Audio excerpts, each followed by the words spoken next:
My child, come closer. Listen to my voice. Let me tell you a story.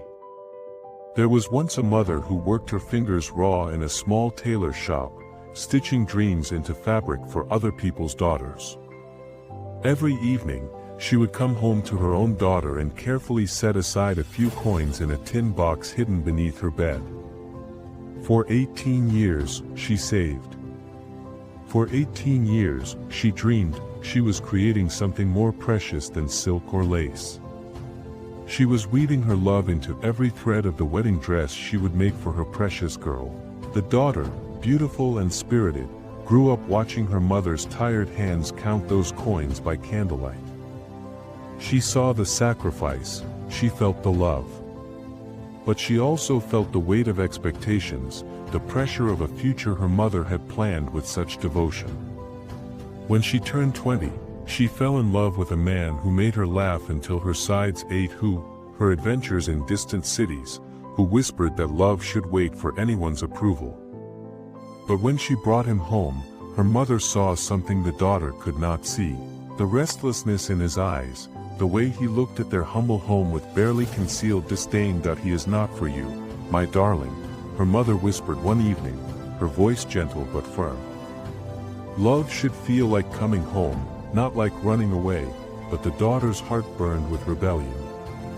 She loved him. She loved his wild dreams and careless laughter.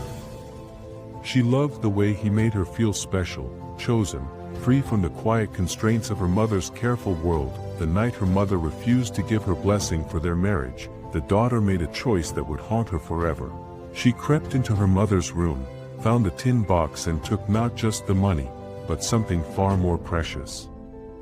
The half-finished wedding dress her mother had been creating in secret. Thread by loving thread, bee by patient bee, she sold it all. The dress that held 18 years of dreams became nothing more than cash in her trembling hands. The money that was meant to clothe her in her mother's love became the price of escape. She left a note. "I'm sorry, Mama, but I have to choose love." She didn't understand then that she was choosing between two kinds of love, one that demanded everything from her, and one that had already given everything for her. The city was bright and loud and full of strangers who didn't know her name. For a while it felt like freedom. Her lover took her to parties where the music was too loud and the laughter too sharp. He bought her pretty things with money that disappeared too quickly. He spoke of marriage, but always tomorrow, always when they had more money, always when the time was right. But the time was never right. And slowly the daughter began to see what her mother had seen. The way his eyes wandered to other girls, the way his promises crumbled like autumn leaves when the money ran out. So did his love. He left on a Tuesday morning while she was sleeping, taking her heart and her last bit of hope with him. She found herself alone in a city that suddenly felt cold and hollow, surrounded by strangers who didn't care if she lived or died.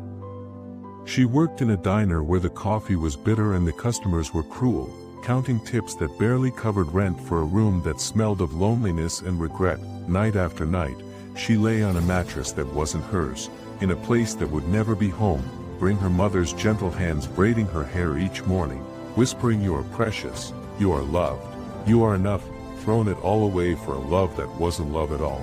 For a man who had seen her not as precious but as convenient, not as loved but as useful, not as enough but as temporary. The breaking point came on a rainy Thursday evening.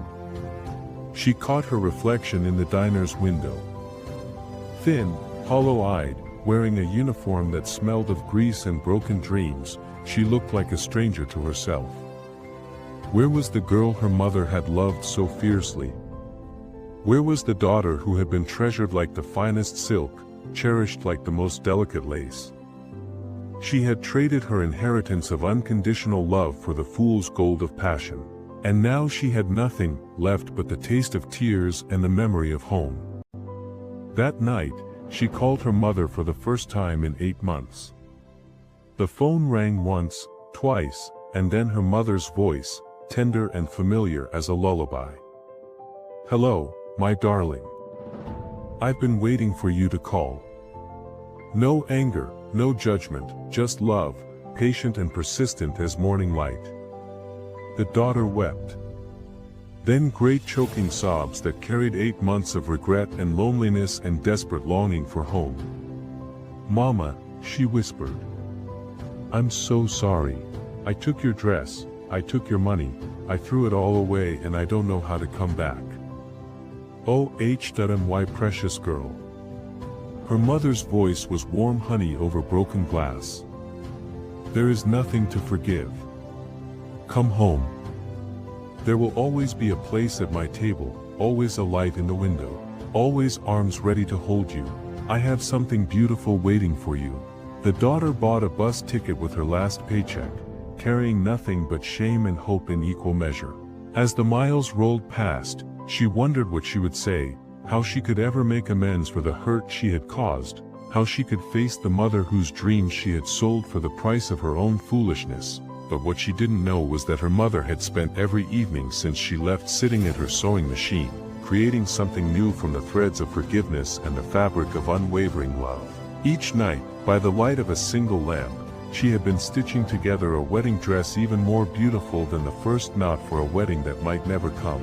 But as a symbol of a love that never leaves, never fails, never gives up hope, she had been preparing for the most important homecoming of all. Ready to clothe her daughter not in judgment, but in grace, not in shame, but in the radiant truth that some loves are too deep to be destroyed by distance, too strong to be broken by betrayal, too patient to ever stop believing in tomorrow's possibilities.